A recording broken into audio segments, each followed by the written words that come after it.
All right, let's talk about Atomic Habits by James Clear. And look, this isn't going to be just some dry book report. My goal here is to give you a real practical toolkit, something you can use to make actual lasting changes in your life, not, someday, but literally today. So you ready? Let's dive in. First, I want you to just look at this number, 37.78. Right now, it's probably meaningless. It's just a number on a screen. But I promise you, by the end of this number might just change how you think about pretty much everything: your progress, your goals, your whole year. So what could it possibly mean? So what's the magic behind that number? Well, 37.78, that's what happens when you get just 1% better at something every single day for a year.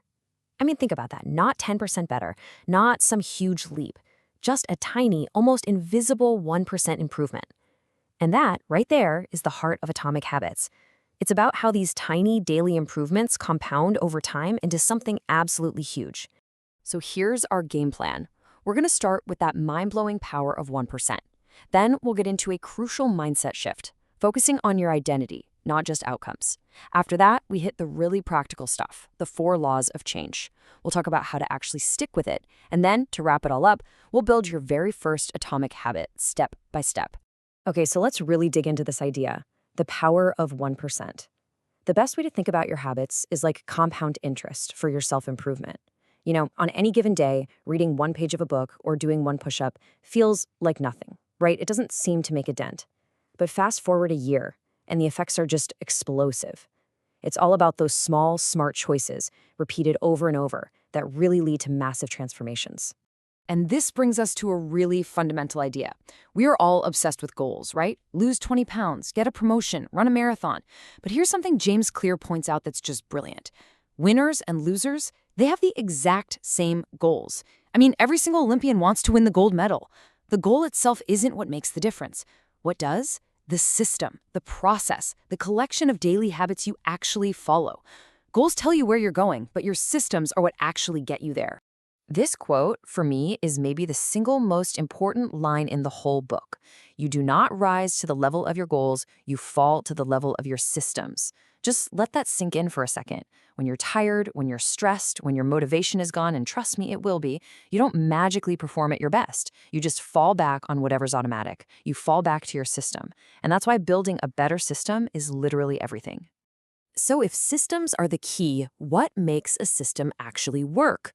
Well, this leads us to what I think is the most profound idea in Atomic Habits. You have to focus on your identity, not your outcomes. Real, lasting change doesn't come from the outside in, it comes from the inside out. It starts with who you believe you are, and once you get this, it changes the whole game. So Clear visualizes change in these 3 layers. And most of us, we try to change from the outside. We start with the outcome, right? I want to lose weight. Then we move to the process. Okay, I guess I'll start going to the gym. But the most powerful change starts at the very core, your identity. It starts with what you believe about yourself.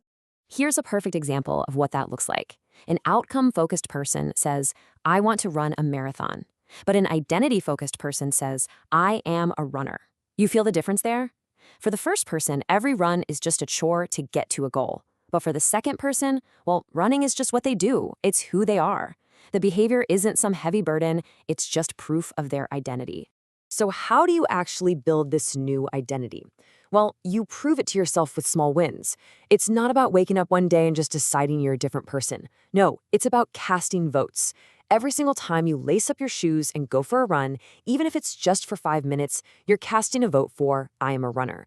Every time you write a single paragraph, you're casting a vote for I am a writer. And over time, those votes add up and build a powerful new identity. Okay, so we know we need great systems and we need to focus on identity. But how? How do we actually build the habits that make all this happen? Well, this is where the book gets super practical, with a simple, powerful framework he calls the 4 laws of behavior change. Think of these 4 laws as the control panel for your habits. Each one relates to a different part of the habit loop: the cue, the craving, the response, and the reward. If you want to build a good habit, you just walk through these and make each step obvious, attractive, easy, and satisfying. And if you want to break a bad habit, you just flip it. Make it invisible, unattractive, difficult, and unsatisfying. Simple, right? Let's go through them. Law number 1. Make it obvious. Your environment, more than anything else, shapes your behavior. So forget about willpower for a second and just focus on designing your space for success. You want to practice guitar more? Don't leave it in the case in the closet. Put it on a stand in the middle of your living room. The best tactic here is called habit stacking. The formula is simple. After I do my current habit, I will do my new habit. So something like, after I pour my morning coffee, I will meditate for 1 minute. Your old habit becomes the trigger for the new one. Next up, Law 2, make it attractive. Let's be real. If a habit feels like a total chore, you are not going to stick with it. You have to make it something you actually look forward to. And the key strategy here is temptation bundling. It's brilliant. You pair an action you want to do with an action you need to do. For example, maybe you only let yourself watch your favorite Netflix show while you're on the exercise bike, or you only listen to that amazing true crime podcast while you're doing chores. It completely reframes the task from a have to a get to. Okay, law number 3 is honestly a total game changer. Make it easy. Look, our brains are hardwired to be lazy, basically. We're designed to conserve energy and take the path of least resistance. And that's not you being weak, that's just human nature. So why not use it to our advantage? The whole idea is to reduce the friction. And the best trick for this is the 2-minute rule. It's simple. Any new habit has to take less than 2 minutes to do. So read every night just becomes read 1 page. Do yoga becomes roll out my yoga mat. The goal at first has nothing to do with mastery. It's all about mastering the art of just showing up. And finally, we have law number 4, make it satisfying. Your brain follows one simple rule.